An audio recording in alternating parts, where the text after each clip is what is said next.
বাংলাদেশ ক্রিকেটের জন্য এবং আমাদের সবার জন্যই একটা সুখবর এবং সে যে কাজ করছে এটা আমাদের জন্য আসলেই কল্যাণকর। 4-5 বছরের মধ্যে তো আমরা দেখা গেছে যে আমরা আরও একবার কেন এশিয়া কাপ হয়তো নিতে পারি।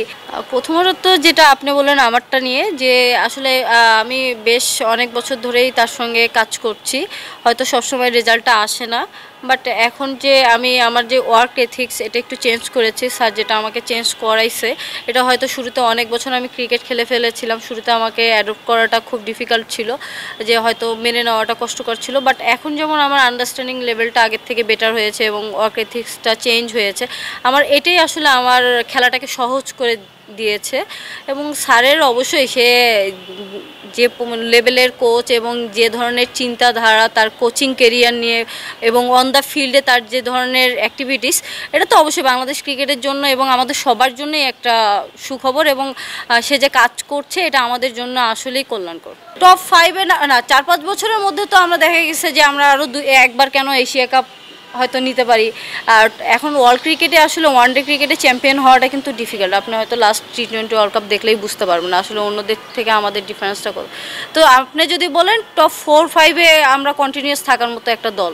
আপনি যদি লাস্ট 4-5 বছর আগের ক্রিকেট দেখেন মেয়েদের এবং এখনকারটা দেখেন, আমি বলবো যে এখন মেয়েরা ক্রিকেটটাকে ক্যারিয়ার হিসেবে নিতে পারছে এবং সেই সঙ্গে যে স্পন্সরদের যে ইনভলভমেন্ট, এটা আমি বলবো মেয়েদের ক্রিকেটটাকে ডেভেলপ করার জন্য অনেক বড় একটা এরিনা তৈরি করে দিয়েছে এবং সেই সঙ্গে আমাদেরও রেসপন্সিবিলিটি তৈরি হয়েছে যে আমরা সেই পথটা আরও সুন্দর করতে পারি এবং সহজ করতে পারি। আমাকে যদি বলেন, আমাদের আসলে ভালো করার অনেক সুযোগ আছে, স্পেশালি আমাদের ওমেন্স টিম, আমাদের ভালো করার অনেক সুযোগ আছে এবং আমি টপ 4-5-এ যদি আপনি বলেন যে কন্টিনিউয়াসলি থাকার মতো টিম আমরা যদি অ্যাজ এ টিম হিসাবে এবং আমাদের যে মেয়েদের যে চিন্তাধারা এবং মেয়েদের সবথেকে বড় যে জিনিসটা আমার কাছে মনে হয় সবাই অনেক হার্ড ওয়ার্ক করে, তারা এই সুযোগ সুবিধাটা যদি কন্টিনিউ চলে ইনশাল্লাহ আমরা টপ 5-এ খুব শীঘ্রই আমরা যেতে পারবো। নর্মালি তো আমরা ওদের থেকে র্যাঙ্কিংয়ে আগায় আছি আর আমাদের মেয়েরা বেশ দীর্ঘদিন ধরে ক্রিকেটটা ভালো খেলছে। ওয়ানডে ক্রিকেটে আমরা T20 থেকে আরও একটু বেশি ভালো, আমরা এটা বিশ্বাস করি। এবং আইরিশদের সঙ্গে আমাদের যদি ওয়ানডে ক্রিকেটের রেকর্ডটা দেখেন, এটা অনেকটাই বেশ ভালো।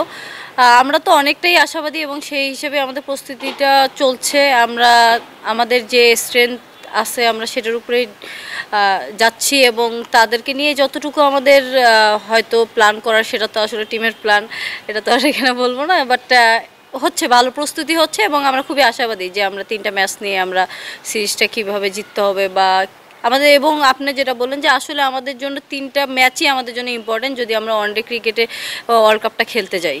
আসলে মাঠে তো সবাই বোঝাপড়াটা তো আমরা একসঙ্গেই খেলছি, NCL খেলছি, প্রিমিয়ার লিগ খেলছি, সবাই দীর্ঘদিন ধরে ক্রিকেট খেলছি। হয়তো ন্যাশনাল টিমে আমরা সবাই সবসময় খেলা হয় না, পারফরমেন্স বেসিসে আসলে খেলা হয়, যখন যার সুযোগটা হয় সে খেলে।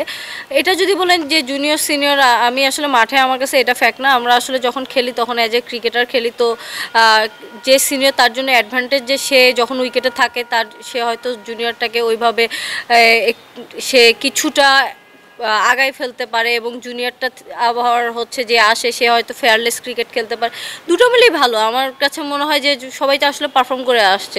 একটা জুনিয়র যখন আসে সে এত কুইক যখন টিমে ঢোকে সে তো পারফর্ম করেই ঢোকে, তো পারফরমেন্সটাই আসলে মেইন এবং পারফরমেন্সটাই আসলে টিমকে বুস্ট আপ করে।